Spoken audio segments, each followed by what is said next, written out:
Gulf ഫോക്കസിലേക്ക് പ്രിയ പ്രേക്ഷകർക്ക് സ്വാഗതം. ഞാൻ ഗോകുൽ രവി. വിശദമായ റിപ്പോർട്ടുകളിലേക്ക്. കേരള സർവകലാശാല കലോത്സവത്തിൽ വിധി നിർണയത്തിന് കോഴ വാങ്ങിയെന്ന ആരോപണം നേരിട്ടയാൾ മരിച്ച നിലയിൽ. കണ്ണൂർ സ്വദേശി PN ഷാജിയാണ് മരിച്ചത്. താൻ നിരപരാധിയാണെന്ന് കുറിപ്പ് കണ്ടെടുത്തു. സജോ ദേവസി ചേരുന്നുണ്ട് കണ്ണൂരിൽ നിന്ന് വിശദാംശങ്ങളുമായി. സജോ, ഈ വിധി നിർണയവുമായി ബന്ധപ്പെട്ട വിവാദവും പോലീസ് കേസും മറ്റ് നടപടികളും ഒക്കെയാണോ ഈ ഷാജിയെ സമ്മർദ്ദത്തിലാക്കിയത്? ഗോകുൽ, കേരള സർവകലാശാല കലോത്സവത്തിനിടെ നിരവധി വിവാദങ്ങൾ അരങ്ങേറിയിരുന്നു. മത്സരത്തിലെ വിധി നിർണയവുമായി ബന്ധപ്പെട്ട പരാതികൾ, സംഘർഷം, അങ്ങനെ വിവിധ പ്രശ്നങ്ങൾ അരങ്ങേറുകയും ഏറ്റവും ഒടുവിൽ കലോത്സവം തന്നെ നിർത്തിവെക്കേണ്ട സാഹചര്യവും അടക്കം ഉണ്ടായിരുന്നു. അതിൽ ആരോപണ വിധേയനായ മാർഗംകളിയുടെ ജഡ്ജാണ് മരിച്ച നിലയിൽ കണ്ടെത്തിയ PN ഷാജി. ഈ വിധി നിർണയവുമായി ബന്ധപ്പെട്ടുള്ള പരാതി സംഘാടകർ തന്നെയും ഉന്നയിച്ചു. മത്സരാർത്ഥികളുടെ ഭാഗത്തു നിന്നും അത്തരം പരാതി വന്നു. അതായത് കോഴ വാങ്ങി ഫലം അട്ടിമറിച്ചു എന്നതായിരുന്നു ആരോപണം. ആ ആരോപണത്തിന്റെയും പരാതിയുടെയും ഒക്കെ അടിസ്ഥാനത്തിൽ ഷാജി ഉൾപ്പെടെ 3 പേർക്കെതിരെ പോലീസ് കേസെടുക്കുകയും പിന്നീട് അറസ്റ്റ് ചെയ്യുകയും പിന്നീട് ജാമ്യത്തിൽ വിട്ടയക്കുകയുമായിരുന്നു. നാളെ ഈ കേസുമായി ബന്ധപ്പെട്ട് തിരുവനന്തപുരം കന്റോൺമെന്റ് സ്റ്റേഷനിൽ ചോദ്യം ചെയ്യലിന് ഹാജരാകണമെന്നാവശ്യപ്പെട്ടുള്ള നോട്ടീസും പോലീസ് നൽകിയിരുന്നു. ഇതിനിടെയാണ് ഷാജിയെ സ്വന്തം വീടായ കണ്ണൂർ ചൊവ്വയിലെ വീട്ടിനകത്തെ മുറിയിൽ മരിച്ച നിലയിൽ കണ്ടെത്തിയത്. വിഷം കഴിച്ച് ആത്മഹത്യ ചെയ്തതാണ് എന്നതാണ് ഇപ്പോഴത്തെ നിഗമനം. മൃതദേഹം കണ്ണൂർ ജില്ലാ ആശുപത്രിയിലേക്ക് മാറ്റിയിട്ടുണ്ട്. ഇദ്ദേഹം ആ ഘട്ടത്തിൽ ഒരു ആത്മഹത്യാ കുറിപ്പ് കൂടി മുറിയിൽ നിന്ന് പോലീസ് കണ്ടെടുത്തിട്ടുണ്ട്. അതിൽ പറയുന്നത് താൻ നിരപരാധിയാണ്, കോഴ വാങ്ങിയിട്ടില്ല എന്നതടക്കം സൂചിപ്പിക്കുന്ന സത്യം ചെയ്യുന്ന ഒരു ആത്മഹത്യാ കുറിപ്പാണ് കണ്ടെടുത്തിട്ടുള്ളത്. നേരത്തെ മൊഴി നൽകിയ വേളയിലും അദ്ദേഹം പോലീസിനോട് നൽകിയ മൊഴി എന്നത് താൻ ഇക്കാര്യത്തിൽ എന്തെങ്കിലും തരത്തിൽ കോഴ വാങ്ങിയിട്ടില്ല, ഇതൊരു ട്രാപ്പാണ്, ഒപ്പം തന്നെ സംഘാടകർ ഉൾപ്പെടെ ചേർന്ന് മർദ്ദിച്ചു എന്നൊരു പരാതിയും കൂടി പോലീസിന് മുന്നിൽ ഇയാൾ ഉന്നയിച്ചിരുന്നു. അതായത് ഈ വിധികർത്താവിനെ അടക്കം തടഞ്ഞു വെക്കുകയും പിന്നീട് സംഘാടകർ മർദ്ദിക്കുകയും ഒക്കെ ചെയ്യുന്ന സാഹചര്യം ഉണ്ടായി. ഒപ്പം ഇത് ഈ വിധി നിർണയം ഉൾപ്പെടെ അട്ടിമറിക്കുന്നതിന് ഇപ്പോൾ മരിച്ച നിലയിൽ കണ്ടെത്തിയ ആളടക്കം പ്രവർത്തിച്ചു എന്നതായിരുന്നു ആരോപണം. അതടക്കമുള്ള പ്രശ്നങ്ങൾ നിലനിൽക്കുന്നുണ്ട്. അന്വേഷണം ഇതിനിടെ തുടരുകയും ചെയ്യുന്നുണ്ട്. ഏതായാലും ഇതിലേക്ക് നയിച്ച സാഹചര്യങ്ങൾ ഉൾപ്പെടെ വിശദമായി പരിശോധിക്കുമെന്നാണ് പോലീസ് വ്യക്തമാക്കുന്നത്. ശരി, സജു ദേവസ്യാണ് കണ്ണൂരിൽ നിന്ന് വിവരങ്ങൾ നൽകിയത്. കേരള സർവകലാശാല മാർഗംകളി വിധികർത്താവായിരുന്ന കോഴ ആരോപണം നേരിട്ട PN ഷാജിയാണ് മരിച്ച നിലയിൽ കണ്ടെത്തിയത്. ഏതായാലും വലിയ വിവാദമുണ്ടായ കലോത്സവവും അതിനെ തുടർന്നുള്ള സംഭവങ്ങളും അവിടെ ഉണ്ടായ പ്രതിഷേധമൊക്കെ കലോത്സവം നിർത്തിവെക്കുന്നതിലേക്ക് വരെ നയിച്ചിരുന്നു. ഗൾഫ് വാർത്തകളിലേക്ക്. ഗസയിൽ വെടിനിർത്തലിനുള്ള ശ്രമങ്ങൾ തുടരുകയാണെന്ന് ഖത്തർ വിദേശകാര്യ മന്ത്രാലയം അറിയിച്ചു. ഔദ്യോഗിക വക്താവ് ഡോക്ടർ മാജിദ് ബിൻ മുഹമ്മദ് അൽ അൻസാരിയാണ് ഇക്കാര്യം വ്യക്തമാക്കിയത്. റമദാന് മുമ്പ് വെടിനിർത്തൽ കരാറിലെത്താൻ കഴിയാത്തതിൽ ഡോക്ടർ അൻസാരി ഖേദം പ്രകടിപ്പിച്ചു. പൂർണ്ണമായ ഉപരോധത്തിനും സൈനിക ആക്രമണത്തിനും നടുവിൽ കഴിഞ്ഞ 5 മാസമായി നരകയാതന അനുഭവിക്കുന്ന ഗസയിലെ ജനങ്ങൾക്ക് പുണ്യ റമദാനിലെ 1 മാസമെങ്കിലും ആശ്വാസത്തിന്റെ കനിവ് പകരാൻ കഴിയാത്തതിലുള്ള വേദനയാണ് ഖത്തർ വിദേശകാര്യ മന്ത്രാലയം പങ്കുവച്ചത്. ഖത്തറിന്റെ മധ്യസ്ഥ ശ്രമങ്ങളും ഇരു കക്ഷികളുമായുള്ള ആശയവിനിമയവും തുടരുന്നുണ്ടെങ്കിലും സമാധാന നീക്കങ്ങൾ ഏറെ സങ്കീർണമാണെന്ന് വിദേശകാര്യ മന്ത്രാലയം വക്താവ് ഡോക്ടർ മാജിദ് ബിൻ മുഹമ്മദ് അൽ അൻസാരി പ്രതിവാര വാർത്താ സമ്മേളനത്തിൽ വ്യക്തമാക്കി. ഗസയിൽ വെടിനിർത്തൽ കരാർ സാധ്യമാക്കാൻ ഖത്തർ പ്രാദേശികവും അന്തർദേശീയവുമായ എല്ലാ ശ്രമങ്ങളും തുടരുന്നുണ്ട്. പെരുന്നാളിന് മുമ്പെങ്കിലും സമാധാന കരാർ യാഥാർത്ഥ്യമാകുമെന്നാണ് പ്രതീക്ഷയെന്നും എന്നാൽ ഫലസ്തീൻ ജനതയുടെ ജീവിത സാഹചര്യം അനുദിനം മോശമായിക്കൊണ്ടിരിക്കുകയാണെന്നും അദ്ദേഹം കൂട്ടിച്ചേർത്തു. ഉടമ്പടി അംഗീകരിക്കാൻ ഹമാസിനെ സമ്മർദ്ദത്തിലാക്കുന്നതിനെക്കുറിച്ചുള്ള ചോദ്യത്തിന് ആരെയും സമ്മർദ്ദത്തിലാക്കാതെയാണ് ഖത്തർ ആശയവിനിമയം നടത്തുന്നതെന്നും സമാധാന കരാറിലെത്താൻ ഇരു കക്ഷികളെയും പ്രേരിപ്പിക്കാനാണ് ശ്രമിക്കുന്നതെന്നും അദ്ദേഹം പറഞ്ഞു. അതേസമയം വെടിയൊച്ചകൾക്കും വംശഹത്യയ്ക്കും നടുവിൽ റമദാൻ നോമ്പെടുക്കുന്ന ഗസയിൽ നിന്നുള്ള ചിത്രങ്ങളും വീഡിയോ ദൃശ്യങ്ങളും സമൂഹ മാധ്യമങ്ങളിൽ വ്യാപകമായി പ്രചരിക്കുന്നുണ്ട്. ഭക്ഷണത്തിന് കടുത്ത ക്ഷാമം നേരിടുന്നതിനാൽ വിവിധ രാജ്യങ്ങൾ പുറത്തുനിന്നും എത്തിക്കുന്ന ഭക്ഷണം മാത്രമാണ് ഏക ആശ്വാസം. ഗസയിലേക്കുള്ള ഭക്ഷണം, വെള്ളം ഉൾപ്പെടെയുള്ള അവശ്യ വസ്തുക്കളുടെ വരവ് മന്ദഗതിയിലായതോടെ പോഷകാഹാരക്കുറവും നിർജ്ജലീകരണവും മൂലം മരണപ്പെട്ടവരുടെ എണ്ണം 25 കടന്നതായി ഹമാസ് ആരോഗ്യ മന്ത്രാലയത്തെ ഉദ്ധരിച്ച് UN റിപ്പോർട്ട് ചെയ്തു. ഗസയുടെ തെക്കൻ അതിർത്തി നഗരമായ റഫയിൽ 1.5 ദശലക്ഷം ആളുകൾ അഭയം തേടിയതായാണ് റിപ്പോർട്ട്. കുടിയിറക്കപ്പെട്ടവർ ക്യാമ്പുകളിൽ ലഭ്യമായ ചെറിയ ഭക്ഷണങ്ങളിൽ ഇഫ്താർ പങ്കിട്ട് കഴിക്കുന്ന കാഴ്ചകൾ ലോകത്തിന്റെ മനസ്സലിയിക്കുന്നതാണ്. അടിസ്ഥാന ഭക്ഷണ സാധനങ്ങൾ, ശുദ്ധജലം, വൈദ്യസഹായം എന്നിവയ്ക്ക് കടുത്ത ക്ഷാമമാണ് ഗസ നേരിടുന്നത്. അതിനിടെ റമദാൻ മാസത്തിൽ വെടിനിർത്തൽ ആഹ്വാനം ചെയ്ത UN സെക്രട്ടറി ജനറൽ അന്റോണിയോ ഗുട്ടറസും രംഗത്തെത്തിയിട്ടുണ്ട്. അൻവർ പാലേരി, 24, ദോഹ. തൊഴിൽ പരസ്യങ്ങളിൽ ജാഗ്രത വേണമെന്ന് അബുദാബി പോലീസ്. തൊഴിൽ വാഗ്ദാനം ചെയ്ത് പണം തട്ടുന്നവരുടെ എണ്ണം കൂടിയെന്നാണ് റിപ്പോർട്ടുകൾ. സമൂഹ മാധ്യമങ്ങളിലൂടെയാണ് ഇത്തരം തട്ടിപ്പുകാർ ഉദ്യോഗാർത്ഥികളെ ബന്ധപ്പെടുന്നത്. ജോലി നൽകാമെന്ന് പറഞ്ഞ് ഉദ്യോഗാർത്ഥികളിൽ നിന്ന് ഫീസ് ആവശ്യപ്പെടും. തുടർന്ന് ഇവർക്ക് വ്യാജ ഓഫർ ലെറ്ററും അയച്ചു നൽകും. ജോലി ലഭിച്ചുവെന്ന് കരുതി കമ്പനികളെ നേരിട്ട് ബന്ധപ്പെടുമ്പോൾ മാത്രമാണ് അത് വ്യാജമാണെന്നും വഞ്ചിക്കപ്പെടുകയായിരുന്നുവെന്നും ഉദ്യോഗാർത്ഥികൾക്ക് മനസ്സിലാകുന്നത്. അബുദാബി പോലീസാണ് ഇത്തരത്തിലുള്ള തൊഴിൽ തട്ടിപ്പുകൾ സൂക്ഷിക്കണമെന്ന് ഉദ്യോഗാർത്ഥികൾക്ക് മുന്നറിയിപ്പ് നൽകിയിരിക്കുന്നത്. മുൻനിര കമ്പനികളുടെ പഴയ ജോലിക്കാരാണ് തങ്ങളെന്നും ജോലി ശരിയാക്കി നൽകാമെന്നും പറഞ്ഞ് തട്ടിപ്പുകാർ രംഗത്തെത്താറുണ്ടെന്നും അധികൃതർ പറഞ്ഞു. പണം നൽകിയാൽ ജോലി നൽകാമെന്ന് പറഞ്ഞെത്തുന്നവരെ അകറ്റി നിർത്തണമെന്ന് പോലീസ് നിർദ്ദേശിച്ചു. അതോടൊപ്പം വ്യക്തിഗത വിവരങ്ങൾ, ID നമ്പറുകൾ, പാസ്വേഡുകൾ എന്നിവയെല്ലാം ആവശ്യപ്പെടുകയാണെങ്കിൽ നൽകരുതെന്നും പോലീസ് നിർദ്ദേശിച്ചിട്ടുണ്ട്. പൊതുജനങ്ങൾ ജാഗ്രത പാലിക്കണമെന്നും സംശയാസ്പദമായ സാഹചര്യം ശ്രദ്ധയിൽപ്പെട്ടാൽ അറിയിക്കണമെന്നും പോലീസ് വ്യക്തമാക്കി. 24 ദുബായ്. സൗദിയിൽ സർക്കാർ ഏജൻസികൾക്കിടയിൽ തൊഴിലാളികളെ ട്രാൻസ്ഫർ ചെയ്യാനുള്ള ഓൺലൈൻ സൗകര്യം നിലവിൽ വന്നു. മസാർ പ്ലാറ്റ്ഫോം വഴിയാണ് ഇതിനുള്ള സൗകര്യം. സ്ഥാനക്കയറ്റത്തോടുകൂടി സ്ഥലം മാറ്റാനും സാധിക്കുമെന്ന് തൊഴിൽ മന്ത്രാലയം അറിയിച്ചു. സർക്കാർ സ്ഥാപനങ്ങൾക്കിടയിൽ തൊഴിലാളികളെ കൈമാറാനുള്ള നടപടിക്രമങ്ങൾ സുതാര്യമാക്കുന്നതിന്റെ ഭാഗമായാണ് പുതിയ സംവിധാനം കൊണ്ടുവന്നത്. സൗദി മാനവ വിഭവശേഷി സാമൂഹിക വികസന മന്ത്രാലയത്തിന്റെ മസാർ പ്ലാറ്റ്ഫോം വഴി തൊഴിലാളികളെ ട്രാൻസ്ഫർ ചെയ്യാനുള്ള സൗകര്യം ഏർപ്പെടുത്തി. തൊഴിലാളികളെ മറ്റു സർക്കാർ ഏജൻസികളിലേക്ക് നേരിട്ട് ട്രാൻസ്ഫർ ചെയ്യാനും പ്രൊമോഷനോട് കൂടി ട്രാൻസ്ഫർ ചെയ്യാനും സാധിക്കുമെന്ന് മന്ത്രാലയം അറിയിച്ചു. ജോലി ചെയ്യുന്ന സ്ഥാപനത്തിലെ അഡ്മിനിസ്ട്രേഷൻ ഉദ്യോഗസ്ഥർക്ക് തന്നെ ഇതുമായി ബന്ധപ്പെട്ട നടപടിക്രമങ്ങൾ പൂർത്തിയാക്കാം. ട്രാൻസ്ഫർ ചെയ്യപ്പെടുന്ന തൊഴിലാളിക്ക് ഇതേ പ്ലാറ്റ്ഫോം വഴി തന്നെ വിവരങ്ങൾ കാണാനും ട്രാൻസ്ഫർ അനൗൺസ്മെന്റിനുള്ള അപേക്ഷ നൽകാനുമുള്ള സൗകര്യമുണ്ട്. സർക്കാർ സ്ഥാപനങ്ങൾക്ക് സഹോദര സ്ഥാപനങ്ങളിൽ നിന്ന് തന്നെ തൊഴിലാളികളെ റിക്രൂട്ട് ചെയ്യാനും ട്രാൻസ്ഫർ നടപടിക്രമങ്ങൾ എളുപ്പമാകാനും ഇതിലൂടെ സാധിക്കും. 24 ജിദ്ദ. ഹറം പള്ളികളിൽ തീർത്ഥാടകർ നിർദ്ദിഷ്ട വസ്ത്രം ധരിക്കണമെന്ന് ഹറംകാരി വിഭാഗം നിർദ്ദേശിച്ചു. ഷോർട്സ് ധരിച്ചെത്തുന്ന തീർത്ഥാടകരെ പുറത്താക്കുമെന്നും 500 റിയാൽ പിഴ ചുമത്തുമെന്നും മുന്നറിയിപ്പ്. ഹറം പള്ളിയിൽ റമദാനോടനുബന്ധിച്ച് പഠന ക്ലാസുകൾ ആരംഭിച്ചു. മക്കയിലെ മസ്ജിദുൽ ഹറാം പള്ളിയിലും മദീനയിലെ മസ്ജിദ് നബവി പള്ളിയിലും വിശ്വാസികൾ മാന്യമായ വസ്ത്രം ധരിക്കണമെന്ന് ഹറംകാരി വിഭാഗം നിർദ്ദേശിച്ചു. സ്ത്രീകൾ ഹിജാബ് ധരിക്കണം. പുരുഷന്മാർ മാന്യമായ വസ്ത്രം ധരിക്കണം. സ്ത്രീകളും പുരുഷന്മാരും കൂടിക്കലരാതിരിക്കാൻ പ്രത്യേകം ശ്രദ്ധിക്കണം. ഷോർട്സ് ധരിച്ച് ഹറം പള്ളിയിലെത്തുന്ന തീർത്ഥാടകരെ പുറത്താക്കുമെന്നും 500 റിയാൽ പിഴ ചുമത്തുമെന്നും ഹറംകാരി വിഭാഗം മുന്നറിയിപ്പ് നൽകി. അതേസമയം റമദാനിൽ മക്കയിലെ മസ്ജിദുൽ ഹറാം പള്ളിയുടെ വിവിധ ഭാഗങ്ങളിൽ പഠന ക്ലാസുകൾ ആരംഭിച്ചു. 42 ക്ലാസുകളാണ് നടക്കുക.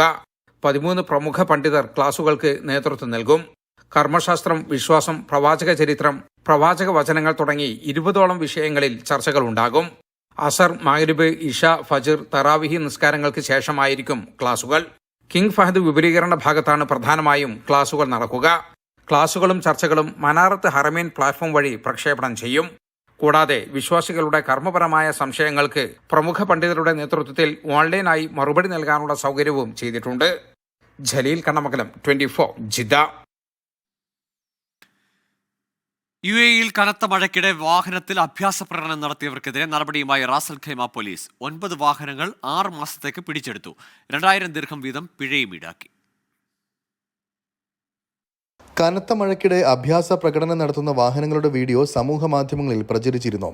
ഇതേ തുടർന്ന് പോലീസ് അന്വേഷണം പ്രഖ്യാപിക്കുകയായിരുന്നു. തുടർന്ന് പബ്ലിക് സർവീസ് ഡിപ്പാർട്ട്മെന്റും മിന അൽ അറബ് പ്രൊജക്ട് മാനേജ്മെന്റും ഏകോപിപ്പിച്ച് രൂപീകരിച്ച സെർച്ച് ആൻഡ് ഇൻവെസ്റ്റിഗേഷൻ ടീമാണ് വാഹനമോടിച്ചവരെയും വാഹനവും കണ്ടെത്തിയത്. മെസ്ര, മിന അൽ അറബ് എന്നിവിടങ്ങളിൽ നിന്നാണ് വാഹനങ്ങൾ പിടിച്ചെടുത്തതെന്ന് പോലീസ് അറിയിച്ചു. 9 വാഹനങ്ങളാണ് ഇത്തരത്തിൽ പിടിച്ചെടുത്തത്. ഇവർക്ക് 2000 ദിർഹം വീതം പിഴയും 23 ബ്ലാക്ക് പോയിന്റും ശിക്ഷയായി നൽകും. അതോടൊപ്പം വാഹനം വിട്ടുകിട്ടാൻ 120 ദിവസം കാത്തിരിക്കണം. 10,000 ദിർഹം പിഴ അധികമായി അടയ്ക്കുകയും വേണമെന്നും റാസൽ ഖൈമ പോലീസ് അറിയിച്ചു. 24 റാസൽ ഖൈമ. ഖത്തറിലെ സബാഹ് അൽ അഹമ്മദ് കോറിഡോറിൽ അഹമ്മദ് ബിൻ സെയ്ഫ് അൽത്താനി ഇന്റർസെക്ഷൻ ഈ മാസം 15-ന് 8 മണിക്കൂർ അടച്ചിടും. പുലർച്ചെ 2 മണി മുതൽ രാവിലെ 10 മണി വരെയാകും നിയന്ത്രണം. ഈ സമയം യാത്രക്കാർക്ക് അഹമ്മദ് ബിൻ സെയ്ഫ് അൽത്താനി ഇന്റർസെക്ഷന് സമീപമുള്ള റോഡുകൾ ഉപയോഗിക്കാം.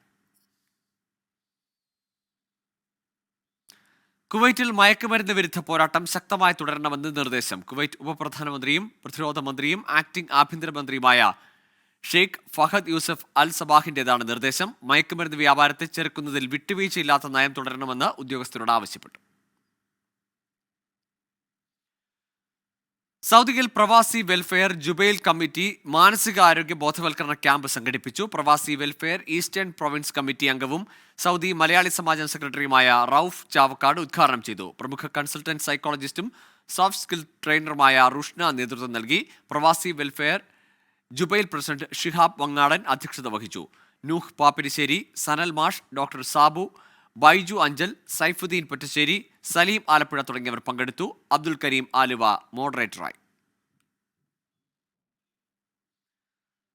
സമത ഓസ്ട്രേലിയ ലോക വനിതാ ദിനത്തിൽ തുടക്കമിട്ട സമേതം കുടുംബ ക്യാമ്പ് പ്രശസ്ത സാഹിത്യകാരൻ KV മോഹൻകുമാർ ഔദ്യോഗികമായി ഉദ്ഘാടനം ചെയ്തു.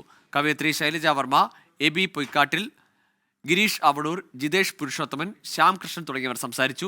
വിക്ടോറിയയിലെ അലക്സാണ്ട്ര അഡ്വഞ്ചർ പാർക്കിൽ നടന്ന ക്യാമ്പിൽ സ്ത്രീകളും കുട്ടികളും ഉൾപ്പെടെയുള്ളവർ പങ്കെടുത്തു. ദമാമിലെ പട്ടാമ്പി കൂട്ടായ്മ വനിതാവേദിയുടെ നേതൃത്വത്തിൽ ടേബിൾ ടോക്ക് സംഘടിപ്പിച്ചു. അപമാനിക്കപ്പെടാനുള്ളതല്ല സ്ത്രീത്വം എന്നതായിരുന്നു വിഷയം. ദമാമിൽ നടന്ന പരിപാടിയിൽ നാഹിദ് സബ്രി അധ്യക്ഷത വഹിച്ചു. Al Khobar al Kosama school vice principal Sajida M Suresh മുഖ്യപ്രഭാഷണം നടത്തി. വനിതാ വിഭാഗം സെക്രട്ടറി സൽമ ഷറഫുദ്ദീൻ, റാബിഹ ഫഹദ്, ആരിഫ ഷാഹിദ് എന്നിവർ സംസാരിച്ചു.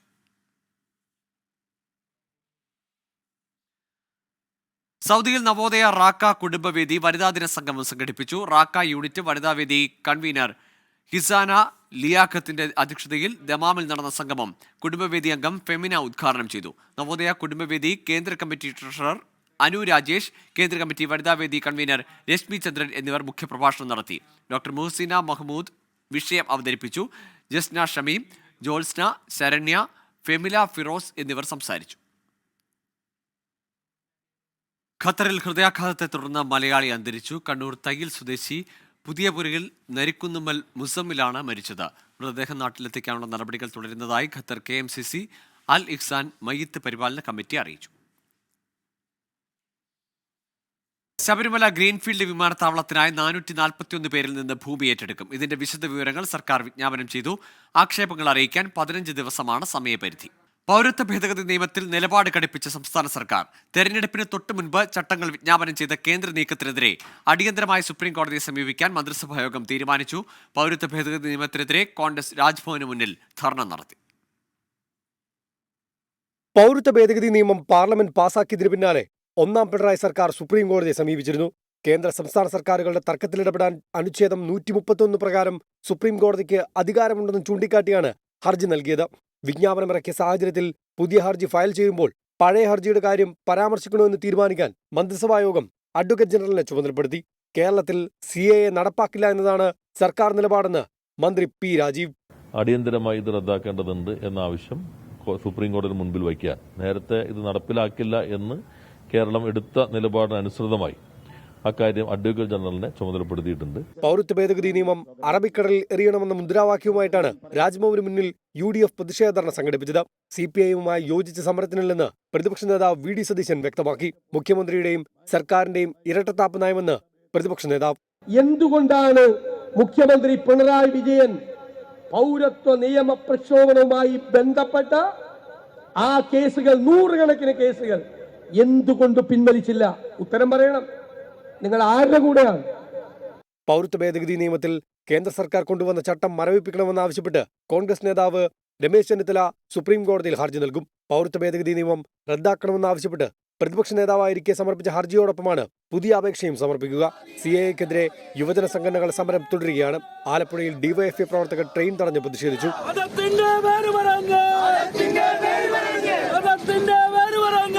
വിവിധ ബ്യൂറോകൾക്കൊപ്പം 24 തിരുവനന്തപുരം. പത്മജ വേണുഗോപാൽ ഉൾപ്പെടെയുള്ളവരെ CPIM-ൽ എത്തിക്കാൻ EP ജയരാജൻ ശ്രമിച്ചിരുന്നുവെന്ന് വിവാദ ദല്ലാൾ TG നന്ദകുമാറിന്റെ വെളിപ്പെടുത്തൽ. പത്മജ ആവശ്യപ്പെട്ട സൂപ്പർ പദവി CPIM നിരസിച്ചതോടെയാണ് ചർച്ച വഴിമുട്ടിയതെന്നും TG നന്ദകുമാർ പറഞ്ഞു. EP ജയരാജൻ നേരിട്ട് വിളിച്ചു തൃക്കാക്കര ഉപതെരഞ്ഞെടുപ്പിൽ സ്ഥാനാർത്ഥിയാക്കാമെന്ന് വാഗ്ദാനം ചെയ്തിരുന്നുവെന്ന് KPCC general secretary Deepthi Mary വർഗീസും വെളിപ്പെടുത്തി. തൃക്കാക്കര ഉപതെരഞ്ഞെടുപ്പ് സമയത്താണ് കോൺഗ്രസ് നേതാക്കളെ CPIM-ൽ എത്തിക്കാൻ EP ജയരാജൻ ചരട് വലിച്ചതെന്ന വിവാദ ദല്ലാൾ TG നന്ദകുമാർ. പത്മജ വേണുഗോപാലിനെ പാർട്ടിയിലെത്തിക്കാൻ EP ജയരാജൻ തന്നെ സമീപിച്ചെന്ന് നന്ദകുമാർ വെളിപ്പെടുത്തി. വനിതാ കമ്മീഷൻ അധ്യക്ഷ സ്ഥാനമായിരുന്നു വാഗ്ദാനം. അതിനുമപ്പുറം സൂപ്പർ പദവികൾ പത്മജ ആവശ്യപ്പെട്ടതോടെ ചർച്ചകൾ വഴിമുട്ടി. അപ്പം നമ്മൾ LDF-ന്റെ ഭാഗമാകണതിനെ കുറിച്ച് അദ്ദേഹം പറഞ്ഞതനുസരിച്ച് സംസാരിച്ചു. ഇന്ന് LDF കൊടുക്കാമെന്ന് പറഞ്ഞൊരു ഓഫർ എന്ന് പറയുന്നത് അവർക്കൊരു നല്ല പദവി എന്ന് പറയുന്നത് വനിതാ കമ്മീഷൻ. പക്ഷേ വനിതാ കമ്മീഷൻ റീകോൺസ്റ്റിറ്റ്യൂട്ട് ചെയ്തിട്ടുണ്ടായില്ല. അപ്പോൾ ഞാൻ ചോദിച്ചതിന് അങ്ങനെ ഒരു സംഭവം പറഞ്ഞാൽ നടക്കുമോ? പറഞ്ഞോളാൻ പറഞ്ഞ് ഞാൻ സൂചിപ്പിച്ച്. TG നന്ദകുമാറിന്റെ വെളിപ്പെടുത്തൽ ശരിവെച്ച് പത്മജ വേണുഗോപാൽ. കണ്ടപ്പം സ്നേഹമായിട്ട് വന്ന് എന്താ ചേച്ചി വിശേഷം എന്നൊക്കെ ചോദിച്ച ആള് ഫോൺ ചെയ്തു. അങ്ങനെ ഒരു കാര്യം ഇന്ന് വരെ, കാരണം ഞാൻ അങ്ങനെ ആലോചിക്കണമെന്നുള്ളത് ആർക്കും അറിയില്ല. എന്റെ അടുത്ത 1-2 സുഹൃത്തുക്കൾക്കും പിന്നെ എന്റെ ഭർത്താവിനും മാത്രമേ അറിയുള്ളായിരുന്നു ഇക്കാര്യം. KPCC ജനറൽ സെക്രട്ടറിയായ വനിതയെ കൂടി CPM-ലേക്ക് എത്തിക്കാൻ EP ജയരാജൻ ഇടപെട്ടുവെന്ന് നന്ദകുമാർ പറഞ്ഞു. പിന്നാലെ കോൺഗ്രസ് വനിതാ നേതാവ് ദീപ്തി മേരി വർഗീസ് EP ജയരാജൻ തന്നെ വിളിച്ചിട്ടുണ്ടെന്ന് വ്യക്തമാക്കി രംഗത്തെത്തി. അങ്ങനെ അത്തരത്തിലുള്ള ഓഫറൊന്നും വെച്ചിട്ടൊന്നുമില്ല. പക്ഷേ അങ്ങനൊരു ക്ഷണമുണ്ടായി എന്നുള്ളത് യാഥാർത്ഥ്യമാണ്. പക്ഷേ അത് എനിക്ക് അത്തരത്തിൽ ചിന്തിക്കേണ്ട ഒരു ആവശ്യമില്ലാത്തതുകൊണ്ടും ഞാൻ വളരെ ശക്തമായി കോൺഗ്രസിൽ വന്ന കാലം മുതൽ നിൽക്കുന്നൊരു വ്യക്തിയായതുകൊണ്ടും അത്തരം ഓഫറുകളൊന്നും എടുക്കാൻ എനിക്ക് താല്പര്യമില്ലാത്തതുകൊണ്ട് ഞാൻ അന്ന് തന്നെ അത് താല്പര്യമില്ല എന്ന് പറയുകയുണ്ടായിട്ടുണ്ട്. ദീപ്തി മേരി വർഗീസിന്റെ വെളിപ്പെടുത്തലിനെ കുറിച്ച് അറിയില്ലെന്നായിരുന്നു മന്ത്രി P രാജീവിന്റെ പ്രതികരണം. നമ്മുടെ അറിവിലുള്ളതല്ല. ഞങ്ങളങ്ങനെ അപ്പുറത്തെ സ്ഥാനാർത്ഥി നോക്കുന്ന സമയമായിരുന്നില്ലല്ലോ. അത് ഞങ്ങളുടെ കയ്യിൽ നിന്ന് തന്നെ നമ്മൾ സ്ഥാനാർത്ഥിയൊക്കെ അവതരിപ്പിച്ചതല്ലേ. സംഭവത്തിൽ പ്രതികരിക്കാൻ EP ജയരാജൻ തയ്യാറായിട്ടില്ല. 24 കൊച്ചി. സംസ്ഥാനത്തെ വൈദ്യുതി പ്രതിസന്ധി ചർച്ച ചെയ്യാൻ നാളെ മുഖ്യമന്ത്രിയുടെ അധ്യക്ഷതയിൽ യോഗം. സംസ്ഥാനം രൂക്ഷമായ വൈദ്യുതി പ്രതിസന്ധിയിലാണെന്ന് വൈദ്യുതി മന്ത്രി K കൃഷ്ണൻകുട്ടിയുടെ കത്തിന്റെ അടിസ്ഥാനത്തിലാണ് യോഗം ചേരുന്നത്. സംസ്ഥാനത്ത് വൈദ്യുതി ഉപയോഗം വീണ്ടും ഉയർന്നു. ജല അതോറിറ്റി KSEBക്ക് നൽകാനുള്ള കുടിശ്ശികയായ 2068.17 കോടി രൂപ സർക്കാർ ഏറ്റെടുത്തു. സംസ്ഥാനത്തെ വൈദ്യുതി പ്രതിസന്ധി ചർച്ച ചെയ്യാനാണ് മുഖ്യമന്ത്രിയുടെ അധ്യക്ഷതയിൽ യോഗം ചേരുന്നത്. കടുത്ത വൈദ്യുതി പ്രതിസന്ധിയിലൂടെയാണ് സംസ്ഥാനം കടന്നു പോകുന്നതെന്ന് മന്ത്രി K കൃഷ്ണൻകുട്ടി മുഖ്യമന്ത്രിക്ക് കത്ത് നൽകിയിരുന്നു. ദീർഘകാല കരാർ റെഗുലേറ്ററി കമ്മീഷൻ പുനഃസ്ഥാപിച്ചിട്ടും വൈദ്യുതി നൽകാൻ കമ്പനികൾ തയ്യാറായിട്ടില്ല. ഇതിലൂടെ 465 മെഗാവാട്ടിന്റെ കുറവാണ് ഉണ്ടാകുന്നത്. ജിൻഡാൽ തെർമൽ, ജാംബുവ എന്നീ കമ്പനികളുമായാണ് കരാർ ഉണ്ടാക്കിയിരുന്നത്. ഇതിന് പകരമായി പവർ എക്സ്ചേഞ്ചിൽ നിന്നും ഉയർന്ന വില നൽകിയാണ് താപവൈദ്യുതി വാങ്ങുന്നത്. ഇത് വലിയ സാമ്പത്തിക ബാധ്യതയാണ് ബോർഡിനുണ്ടാക്കുന്നതെന്നും കത്തിൽ പറയുന്നു. ഈ സാഹചര്യത്തിലാണ് മുഖ്യമന്ത്രി യോഗം വിളിച്ചത്. വൈദ്യുതി ഉപയോഗം ഓരോ ദിവസവും കൂടുകയാണ്. ഇന്നലെ 101.38 ദശലക്ഷം യൂണിറ്റ് വൈദ്യുതിയാണ് സംസ്ഥാനത്ത് ഉപയോഗിച്ചത്. ഇതിനിടെ ജല അതോറിറ്റിയുടെ 2068.17 കോടിയുടെ വൈദ്യുതി കുടിശ്ശിക സർക്കാർ ഏറ്റെടുത്തു. 10 ഗഡുക്കളായി ഈ തുക KSEBക്ക് നൽകും. പകരം വാട്ടർ അതോറിറ്റിയുടെ നോൺ പ്ലാൻ ഫണ്ടിൽ നിന്ന് തുക സർക്കാർ തിരിച്ചു പിടിക്കും. 24 തിരുവനന്തപുരം. ഇതോടെ ഗൾഫ് ഫോക്കസ് പൂർണ്ണമാകുന്നു. Good night.